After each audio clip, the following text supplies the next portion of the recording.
Ja, no, moram priznati, da je najtežje igrati na koncu sezone, zato ker že tudi ta koncentracija malce pade, nekateri smo prej končali, tako da je tudi da ni bila pripravljenost na najboljšem nivoju, ampak vseeno dobro smo delali teh 10-11 dni in vseeno, ja, doma bomo igrali 2 težki tekmi, vsekakor gremo na zmago in 6 točk mora ostati. Vsem mislim, da je najlepše, da te gole bi oziroma posvečam Benetu. Dobro ga poznam, dolgo ga poznam in tako da sta ta 2 gola za njega in da naj čim hitreje okreva. Mislim, tekmo smo dobro zanalizirali, kje smo naredili napake.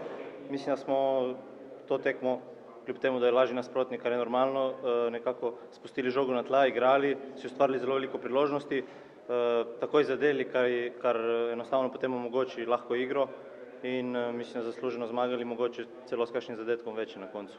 Boljše bi bilo, če bi obe dve tekme zmagali, ampak zdaj po porazu smo hitro prišla ta tekma in mislim, da smo pokazali karakter, da smo pokazali, če stopimo kot ekipa, da smo lahko pravi pa da lahko igramo z vsakim.